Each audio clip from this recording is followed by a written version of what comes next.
problem. Welcome to Axel's Garage. Not what I wanted to be doing on my Sunday morning today, but I had Emily's, what is this? It's a Rogue. I had Emily, it's a 2020 Nissan Rogue, 28,000 miles on it. I brought it into Nissan for service because we have a maintenance contract that carried over from the original owner and a extended warranty that carried over from the original owner. And she was due for an oil change, being that she takes this down to down south, I should say. Well, I used to say South Carolina, but her school closed. Different story for a different day. But anyway, she does take this car 12 hours from here. It's 12 hours no matter what she does. But anyway, when the car comes home for the summer, it gets an oil change, maintenance, stuff like that. And when she comes home around Christmas time for the winter break, same thing. So scheduled the appointment. Was in no hurry. She came home towards the middle of May or so, and I just procrastinated. Early July, made the appointment, brought it in, and found out that on June 4th, my maintenance plan and my extended warranty both expired. So the car was there. I paid for the oil change, needed a state inspection as well, and I had them price out the door lock actuator, which was the warranty repair that I needed. They wanted to charge me $850 something for the door lock actuator. $135 part. Dealerships. Anyway, they did the inspection. They said the brakes are low in the rear. So I said, okay. Not low enough to fail inspection, but they're low. So I said, okay. We recommend brakes. So, all right, well, not at this time, but yes, maybe I'll get them done the next oil change, I said. Oh, no, you can't wait that long. So when I get the report back from the dealership, they give you this inspection report or whatever. It says the left rear pads were down to 1 millimeter. I said, there's no way. There's no way. 1 millimeter? And 1 millimeter does pass New York State inspection, because all New York State inspection says is that there's no metal to metal contact on the brake pads, which is really silly because you're inspecting the car doesn't need to be inspected for another year, and 1 millimeter ain't gonna last you a year. Well, I took the wheel off expecting to see decent brake pads, and at first glance the inner pad was nice and thick, but the outer pad, yeah, it looks like it could be 1 millimeter. When I get it apart, we'll show you. But there is something a little different about these. If you have a bi-directional scan tool, you can use that to release the parking brake ratcheting motor mechanism. But most guys in the street or in their driveway don't have one of those bi-directional scan tools for a Nissan, especially. If you do, you're lucky if you get it for a GM car, or if you have one that does all makes, even better. But I don't have a tool like that, so I am going to do what they call the ghetto repair. And apparently you can take the motor off, and then you can use a Torx bit, which is similar in size. I think it's a 40, we'll find out, but it's similar in size to the gear that drives that piston, and you can back the piston out with a Torx bit. So we're gonna try it. I've never done it before. I'm gonna take you along for the ride, and let's see what happens. Let me show you the motor and what we have to do to get the motor off. So here's the motor right here. The sticker on it is a Torx there and a Torx there. It's just two, and this motor slides right off. It's attached to the caliper itself, so you could take the caliper off and then take the motor off, but I think there might be a lot of fighting. I think it might be easier to take the motor off with the caliper attached so that you can give it a little grunt to get it off. These screws might be rusted up. I'm gonna hit them with a little penetrant, just for good measure, and hopefully we don't strip them or screw them up, because if that happens, I guess the brake job stops. And then you notice over here, your caliper bolts or pins are a big Torx, but there looks like a nut on the outside, so we'll use the nut on the outside, because if you don't have to use the rusty Torx, you probably shouldn't. Looking in over here, you could see the inner pad, plenty of meat on it, and you could see the outer pad. There is nothing. What you see to the left of the rotor there is a tiny gap where the 1 millimeter of friction surface is, and the thicker part is the metal backing to the brake pad itself. So there is nothing left of that pad whatsoever. So it actually seems like this dealership wasn't trying to screw me on a brake job. I'm very surprised, but gotta give them props for that. They were actually honest. Said it was down to a millimeter. The guy, he just like that low, right? They haven't hit the rotors yet. Rotors are nice. He wanted to do a pad slap, but he didn't do a good job talking me into it at all. Like that low, if the price was reasonable, I might have said go ahead. The car was there. He just did not describe it well enough at all. So I bought a set of power stop brakes because I like the power stops. I'm not putting rotors on. I'm just going to do a pad slap. And they were cheap, about 30 bucks on the Amazons. I'll link it in the description below. And let me get some Torx bits and see if I can get this off and tell you what size it is and show you the motor on the inside. So those two Torx bolts, they're T30s, fairly easy. They came right out, no fight, no nothing. And the inside of the motor here, you could see, has this, hopefully it focuses good, has this gear on it that's supposedly pretty close to like a T45 or something like that. And we'll stick the motor up out of the way. And hopefully you're seeing that. On the inside here is where you're gonna put that. So let me grab, yeah, 45, nice and snug. And you can see it actually turns by hand. I don't know if as you turn it by hand, but I think counterclockwise winds it in and clockwise puts it out. I don't know, I'll let you know as I figure it out. I'm gonna turn it a little bit before I take the caliper off. All right, so I gave it a couple turns. It's actually clockwise. When I went counterclockwise, it like stopped after a quarter of a turn or so. So clockwise is gonna bring the piston back in. I just gave it a couple of turns in the clockwise direction, just to see if it would loosen up at all. From everything I saw online, that you might need to apply a little inward pressure while you turn that to push that piston back in. 13 millimeter on these caliper bolts.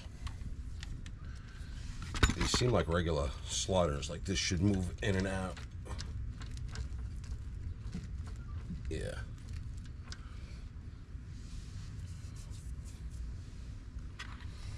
I'm not sure how these brakes actually work. I've never done Nissan.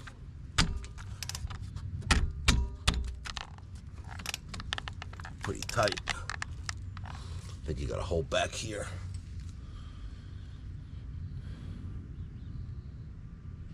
Need a little wrench right here. This bolt here, the other side of the caliper pin. I guess you got to hold that back.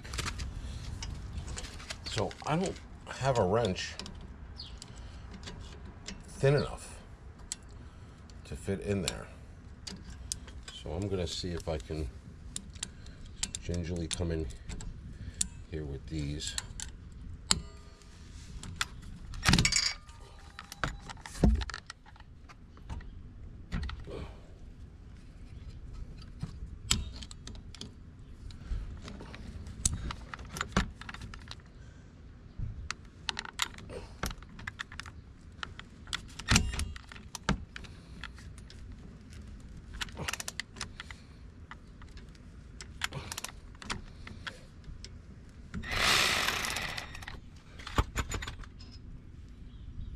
Alright, little Loctite on a small bolt.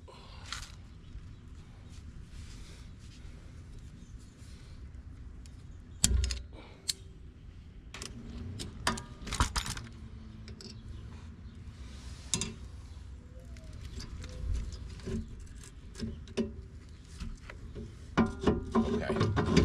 Alright, so I got the T45 in this end. They don't want you to turn this at all. This shouldn't turn. So the suggestion was a pair of oil filter pliers tightening as you turn clockwise.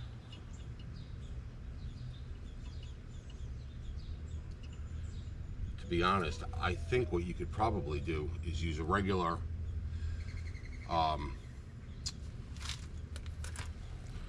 it seems a little silly. Let me try with a regular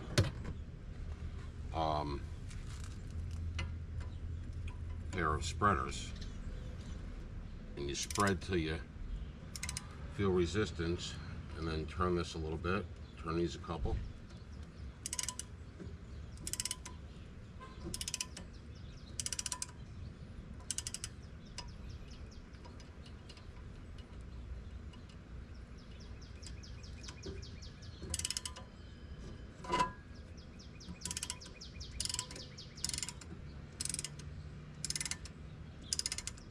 That's going nice. All right, now I'm stopped. I just turned it and it stopped.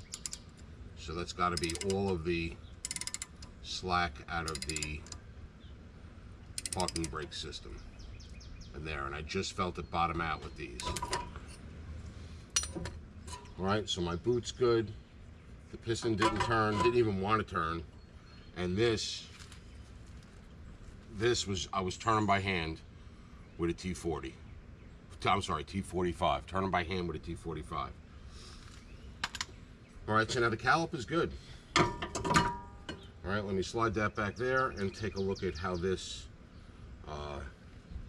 is set up here. Grab a little screwdriver, see if I could maybe pry it out from here. Yeah, there we go. All right, so they sit in there. Here's your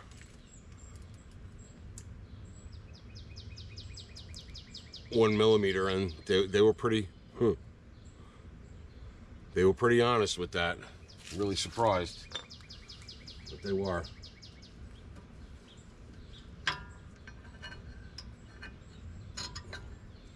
Rear pad,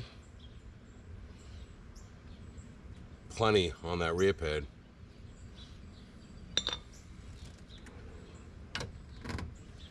All right, so it looks like the only really thing that you need to clean is right in here on either side.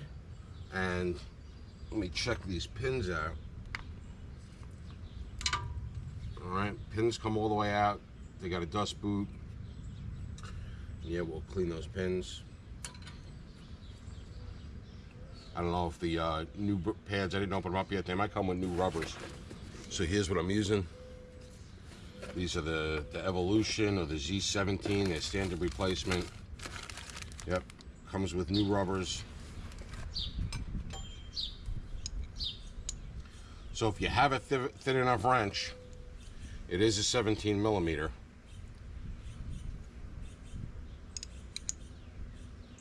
But as you can see,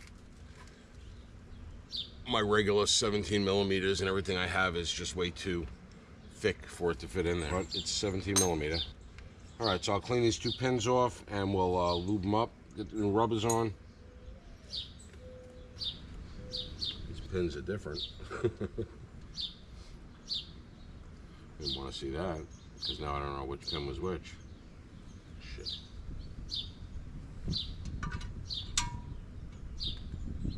Feels the same.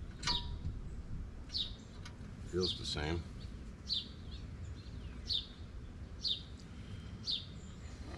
These pins are definitely different. One's got a rubber doohickey on the end. I'm gonna put my other pin. The other pin doesn't, and it's got like flats machined into the pin. So I guess I'm gonna have to look at the video, because I don't know which was which, and I don't know if it matters. I'm guessing that it does, because they're so completely different, and I don't think these brakes have ever been touched. So I will look back in the video before I proceed. In the meantime, brush. I'll clean out over here on both sides. Seems like the only thing we're going to need to lube is the caliper pins. Nothing else seems like it should be lubed. All right, we're back. Crisis averted. I look back in the video. The all metal pin goes on the top. The one with the rubber goes on the bottom. Apparently it's designed so that you could hinge it up and hinge it down. I guess we could have just hinged it to change the pads. But what do I know? Like I said, first time I'm doing a Nissan. I don't have too much experience with foreign brakes. I think I've done a, I think I did a Honda. You gotta push your rubbers on, get them over the lip.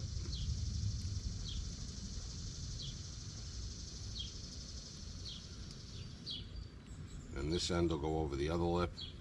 That's on the caliper itself. Well, caliper bracket rather. The fat side of the rubber goes on the pin.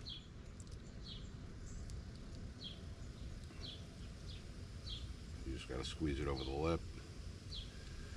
All right, then we'll lube them up with some lube. Like I said, the all metal one goes on top. One with the little rubber goes on the bottom. I did look up replacement parts just for shits and giggles while I was in the house looking back at the video, and replacement pins, a lot of times, well, actually most of the time that I saw them, they're identical, all metal. So I'm not really 100% sure that you even need to worry about the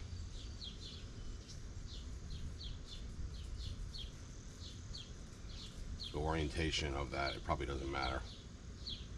I'm sure there's some engineer came up with some kind of reason for it, but I mean, they were lubed up good, so I'm not really sure. The binding could have been here. If you could see, I cleaned that with a little wire brush and a screwdriver, scraped the scourge out. Went in there with a little flat blade screwdriver like this, scraped it out, and then hit it with the wire brush. I'm going to use a screwdriver to get this boot on. So we got two wear indicators and two that are identical. Let's look at the old ones. The inner pad had the wear indicator. So here was my inner pad. So this is my inner pad.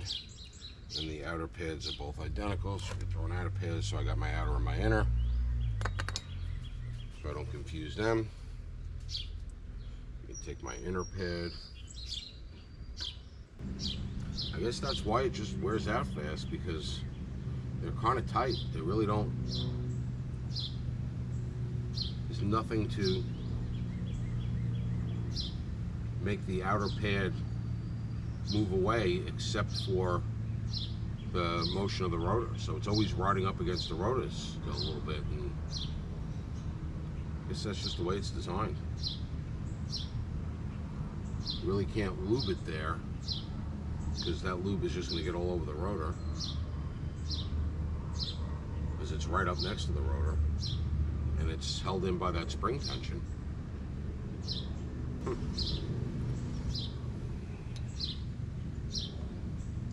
All right, so the back one's got 3 dots on it where it's going to engage here, and that's why they say not to make sure your caliper doesn't move, so your 3 dots fit in that opening there, and you can see how, I mean, you got a little slop there, but you don't want to turn this at all, because then your 3 dots won't line up the way they're supposed to. So I'm going to have to, I guess, probably fight with this one too a little bit.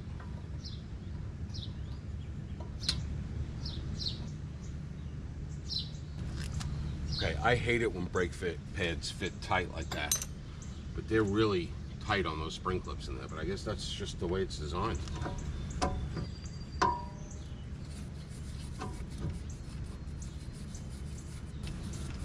just going to clean off right here, on the inside of the caliper ears, and I'm going to do like I've always done with American brakes, but I am going to lube, you know, where there's metal to metal contact, which is right on the ears of the caliper, and just a little lube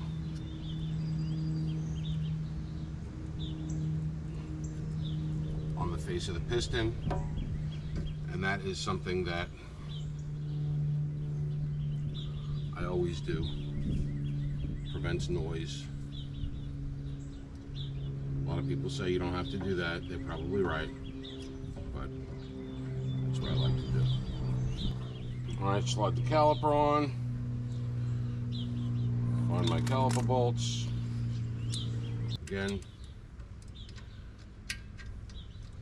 I am going to come in with these. Now,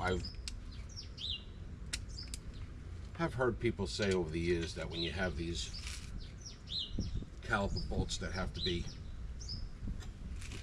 held back like this, that you can use an impact and not have to hold them back, but I've never really been successful with that whole.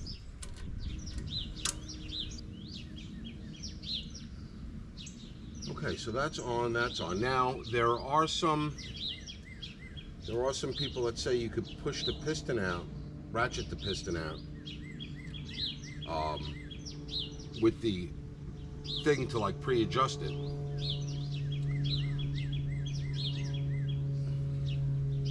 I mean, you would think it's going to do it on its own. You know what? Let's find out. Let's just leave it like this. I'm going to slide this back on. There is an O-ring on the caliper side of this housing to keep the weather out. So just be aware that there's an O-ring there, and that you could potentially, you know, mess up the O-ring taking it on or off. So just, you know, be aware. Nothing fancy or anything like that. Now they say if you can't get the motor to go on because the teeth aren't engaging, just turn with the Torx just like I did just now, and you should be able to get it to line up in there. There we go. And that's exactly what I needed to do, is just turn just a hair with the 45 to get the teeth to line up so that they engage and it sits all the way in. Don't go crazy tight. Remember, you just tighten it through plastic into aluminum. So, nice and easy. Motor's back on tight. Caliper pins are back in tight. Caliper moves. Now I should be able to go in the car, put my foot on the brake gently.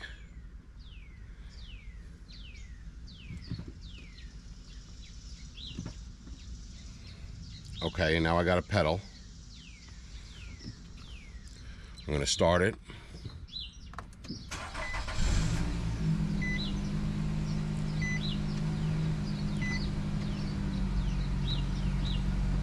Okay, my pedal feels good. Now let's look at what it looks like.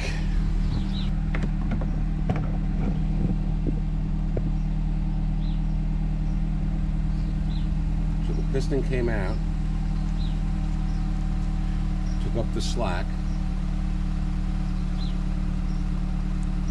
All right, I don't have that slack here anymore, but that's all the hydraulics. So that's all done by hydraulic, just like standard brakes. And then there's the, well, this should spin now. Should be able to spin the rotor. And yeah, I can. I mean, it's tight because brake pads are tight. But now there's the parking brake here. Down here. Parking brake.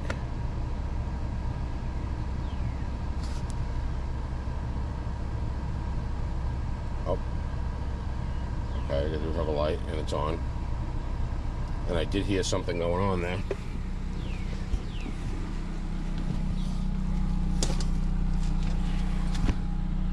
Oh, so now there's no movement whatsoever, and it's solid.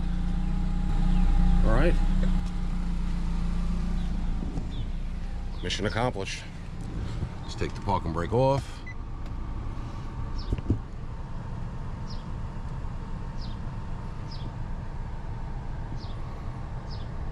Oh, you know what? You gotta have your foot on the brake, I bet. I'll put you over here. All right, so that's parking brake on.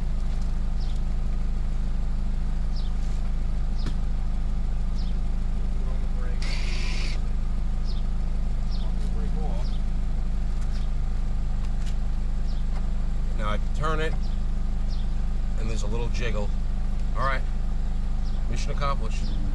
All right, so it seems to have all worked exactly as planned, except for a little mishap with the caliper bolt things. But let me do the other side, and then we'll wrap it up. Well, that's it. Torqued the wheels down to 85 foot-pounds. The best I could find online said 83, 85 is much easier to read. 85 foot-pounds, took it for a test drive. Everything seems to be good. The e-brake works fine. Parking brake, emergency brake, whatever you want to call it. Of course, as soon as I turn the camera on, helicopter above. Hope you enjoyed the quick video of trying to do these Nissan brakes. First time ever for me. It worked. Don't like them. Don't like how tight those pads are in there. That's probably why the outer pad wore to 1 millimeter, where the inner pad looked like it was new. I guess that's just the way Nissan does things. I don't know. But at least the dealership was honest with me. They said 1 millimeter, and sure enough, it was 1 millimeter. That's a bonus, because usually they try to upsell you on everything. However, in this case, they were pretty good. They probably should have tried harder. Okay. Yeah, I know. 4th of July was like 2 weeks ago. Enough already. I don't mind fireworks, but like all month, really? Thanks for watching.